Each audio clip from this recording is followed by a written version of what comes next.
Now, part 3 of our special look at oil drilling in Alaska. Some people want more drilling. Others say it's just too destructive to the environment or just not helpful to our economy and strategic interests. So what is the best thing for our country? We report, you decide. But first, you go to Valdez, site of the 1989 Exxon oil spill. We went deep into Alaska with former Governor Sarah Palin, where Captain Andy Keaton, Valdez tour guide and boat captain, took us for a boat ride. All right, this couldn't be more magnificent. Even the weather as rather overcast, to put it lightly, it is still absolutely beautiful. We are in Valdez, and this is the end of the pipeline. All the pipe from the North Slope from the Prudhoe Bay area comes about 800 miles down the pipeline through several different, going above ground, underground, but ultimately the oil ends up here. And you can see, if you look over here on the mountainside, you can see some of the storage tanks at the terminal. But this is where the oil comes to, and of course then it's transferred to tankers. Tankers then take it down to the lower 48 or to other destinations as well. But you can see how beautiful it is. Incidentally, we did pass one Homeland Security Coast Guard boat, so it's very heavily patrolled, no doubt because of the national security interest, not only associated with all our coastline here in the United States, but certainly this particular one because it is so vital to our national security interests, the oil, as well as potential danger should there be any acts of terrorism against the United States. But take a look at the mountains. Look at the mountains and the storage tanks up there. It's absolutely fantastic. It's absolutely beautiful. What is over there? What is that? This is the SURFS terminal, the ship escort response system. And what's that for? For Alaska. Now this is strictly as of the Open 90 law. After '89, they came in with these high-powered tugs, these super skimmers, and then the barge behind it is the 500-2, and that carries those mini barges up on deck. And in the event of an oil spill, we have the fishing vessel response program, and fishing vessels will come out here, they'll get a hold of those barges in a little skimmer pack, and they'll go out and they'll scoop up oil and skim. All right, now you make reference to '89. You're talking about the Exxon Valdez spill? Yes, the Exxon Valdez. Where was that incident? It was approximately about 28 to 30 miles south of here, Bly Reef. And were you working at that time? I mean, were you part of the... Yeah, I went from washing dishes to a superintendent overnight. And superintendent of what? Oil spill response for Exxon. Did you have any experience? A little bit, not much. I guess you got on-the-job experience. Yes. Nobody had experience in '89. What was it like? It went from nothing to 15,000 people overnight in this town. And and the waters here spill all over? There was no oil up here in Port Valdez. Right now we're in Port Valdez, the bay, you know, we call it the port. And there was nothing here. This wasn't here. None of this SURFS stuff was here.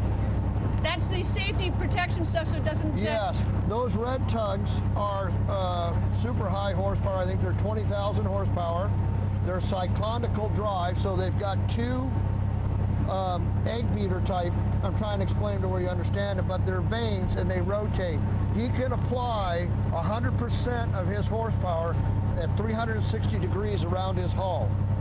So he can be sideways and he can stop the tanker. And what they do... Is it like a pilot boat? No, it's a tug. But I mean, is it having the function as a pilot boat? No, it functions as a escape or a safety measure on the tankers. What they do is they tether that tug to the stern of the tanker with a big line, and he is tethered to the tanker from the time he leaves the terminal until he gets down past Rocky Point about 20 miles out. In the event of him losing power, that tug will stop the tanker and another tug will get a hold of his bow and they can keep him steady in Valdez Narrows, either take him out of the Narrows and turn him around and bring him back in, or continue out to a safe anchorage to where they can get somebody out to work on it. I know you're used to this, but I can't help but look at the beauty of all these seagulls. My God, look at all them. The canneries have off-fall lines here, and all their gut grindings and stuff. Oh, so the gulls are smart. So it all bubbles up. They're all eating. They're fattening up for winter because it's going to be a long, cold one for them every year. All right, so that we have some sense of, all right. Here we are. Prudhoe Bay is way far as Fairbanks. Yep. Prudhoe Bay is probably right up here. Yep. Or right here.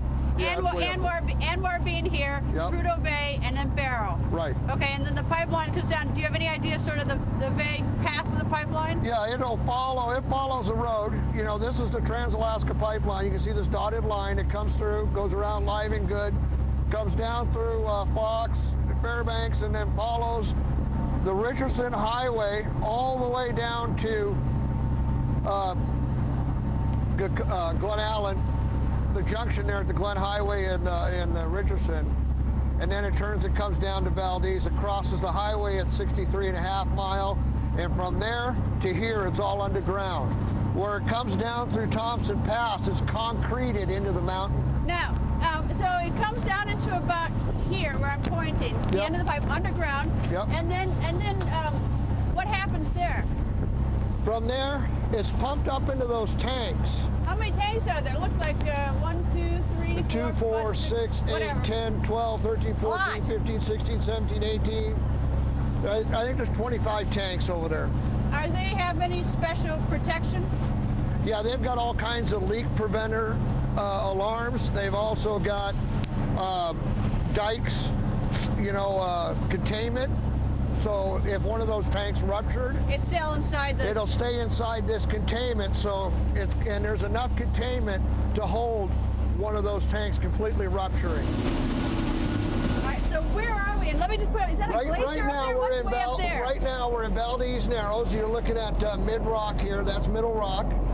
And this is the narrowest part of Valdez Narrows. So the tanker has to go through this narrow He part. has to come through here and to get out to sea, and he's still got another 65 miles to go. I'm just curious, is that a glacier? That's a glacier up there, and that waterfall flows all the time. It's really cool. Isn't that fabulous? And as these glaciers recede, they carve the valleys. They carve these mountains into ever-changing shapes. Yeah. It's awesome. I've been coming through here with the boat that I run, and in the wintertime and the springtime, I get to see some awesome snow slides. I bet. Incredible. All right. So the tankers have to go through here. And they're tethered. They are tethered to one of those high horsepower tugs. That's They're tethered. Is that new since Valdez, Yes, since the Exxon Valdez? Since the Exxon Valdez, these tugs have come into play. Can you get that far on a line on these tankers?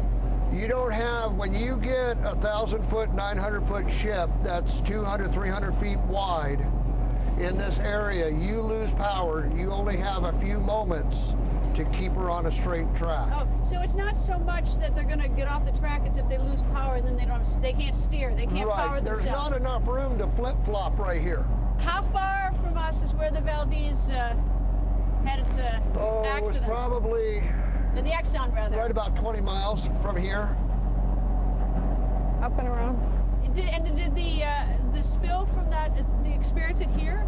No, the oil didn't come up here at all. Why not? It doesn't flow this way? It don't flow uphill. We're actually uphill. Cordova area.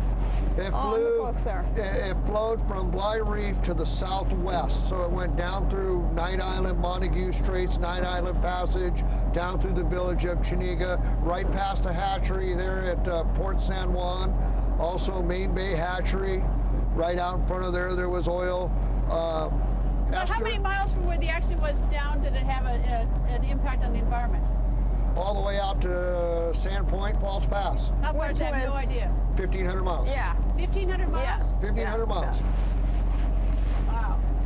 It washed up. It came into Cook Inlet a little bit. Kodiak got hit pretty good. All the way out to Falls Pass, they were finding moose and oil bubbles and, you know, what do they call it?